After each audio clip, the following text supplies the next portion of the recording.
Perkenalkan, nama saya Almira Marfa Hairani dari SMP Hikmayapis Jayapura, Papua.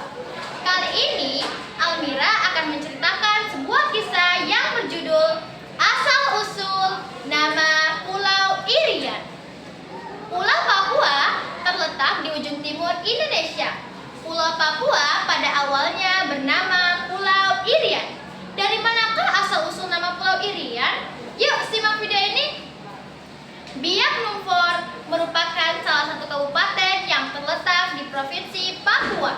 Kabupaten Biak Numfor terkenal dengan pantai dan wisata selam yang indah. Menurut cerita rakyat, asal-usul nama Irian bermula dari kabupaten ini. Alkisah. Dahulu kala di Desa Sopen, Kabupaten Biak Numfor, hiduplah keluarga yang memiliki beberapa anak. Salah satu anaknya bernama Manana Makardi. Namun, sekujur tubuh Manana Makardi dipenuhi penyakit kudis. Ih, bau! Teman-teman, jangan dekat-dekat dia bau!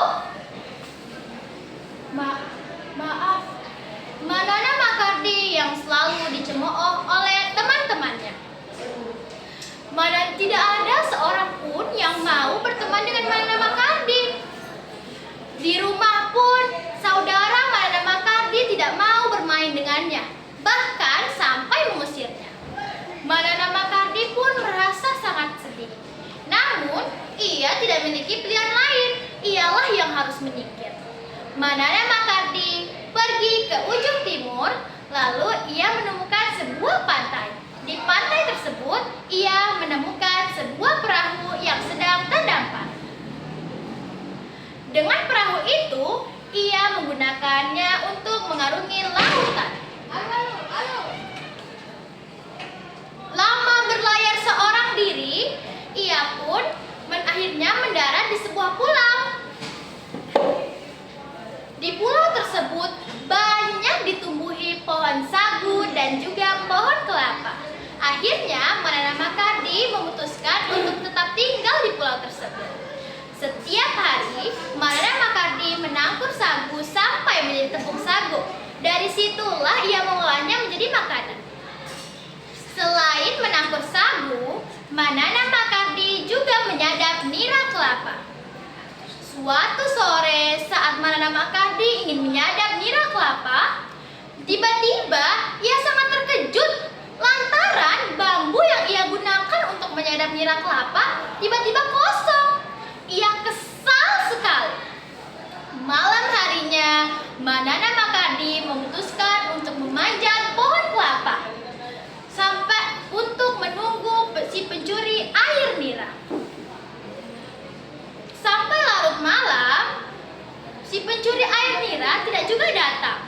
Hingga larut pagi, saat Manana Makardi memutuskan untuk pura-pura tidur, tiba-tiba sesuatu dari langit jatuh, dan ia memutuskan untuk menangkapnya. Siapa kau? Aku adalah sampan si bintang pagi. Tolong lepaskan aku, matahari hampir terbit. Tolong. Jika kau ingin aku lepaskan, kau harus berjanji untuk mengabulkan permintaanku. Sebutkan saja, aku akan mengabulkan permintaanmu. Sembuhkanlah penyakitku dan berikan aku istri yang cantik. Sampan pun bersedia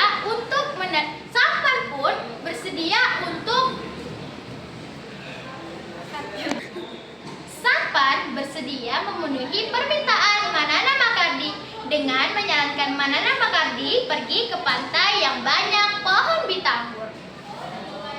Jika ada gadis yang kau kendaki sedang mandi di pantai, lemparkanlah satu buah bitanggur.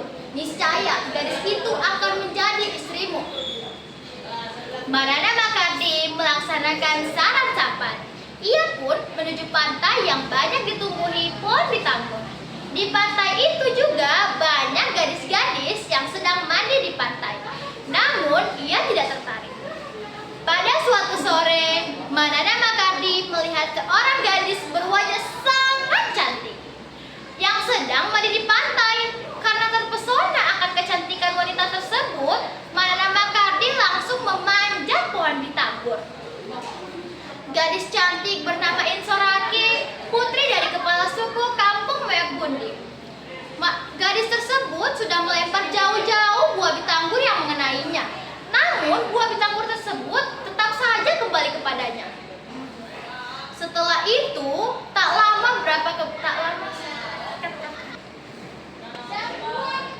tidak lama setelah itu, Insoraki mengalami kejadian yang sangat aneh. Perutnya membesar seperti orang hamil. Orang tua dan segenap warga kampung Meokbundi sangat terheran-heran. Bagaimana bisa Insoraki yang belum memiliki suami bisa hamil? Mereka tidak percaya karena Insoraki dikenal sebagai gadis yang baik akhlaknya. Selang 9 bulan kemudian, Insoraki pun melahirkan bayi laki-laki dan kejadian aneh pun kembali terjadi. Warga kampung Meokbundi melihat bayi itu tidak menangis ketika baru dilahirkan. Kemudian Insoraki pun menggelar pesta dan menamai bayinya Konori. Manana Makardi menghadiri pesta tersebut. Ketika mendapati Manana Makardi, bayi Konori mendadak berteriak, "Ayah! Ayah!" Orang-orang semakin terperanjat saat Konori menjelaskan bahwa laki berpenyakit kudis itu adalah ayahnya. Manana Makardi akhirnya menetap di kampung Meokbundi. Namun, kepala suku dan warga kampung meninggalkan kampung karena mereka merasa jijik mencium bau dari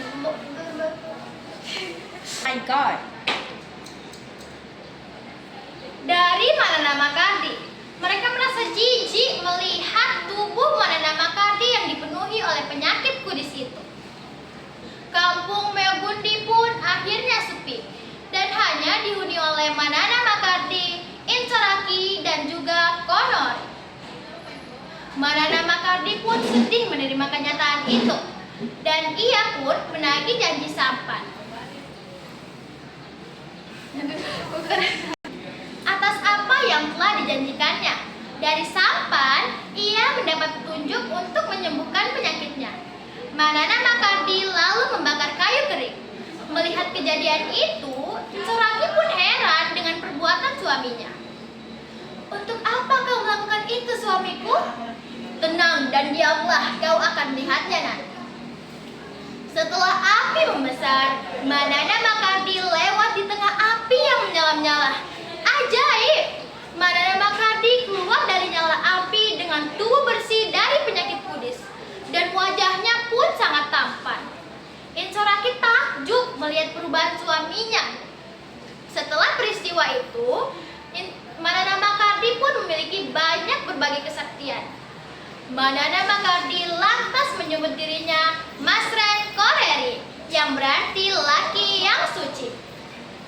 Manana Makardi pun mengajak anak dan istrinya untuk melayari laut luas, dan mereka mendarat di Pulau Numfor, tepatnya di Mandori. Manana Makardi serta anak dan istrinya kemudian memutuskan untuk berdiam di tempat itu. Cuaca di Mandori pada pagi hari sangat dingin dan ditutupi kabut tebal. Namun, ketika pagi hari, udara berubah menjadi hangat dan kemudian panas. Ketika mendapati cuaca yang panas, Konori berteriak memanggil ayahnya. "Ayah! Irian! Irian!" Sejak saat itu, wilayah daratan luas di seberang Mandori disebut dengan Irian. Sekian dari saya. Wassalam.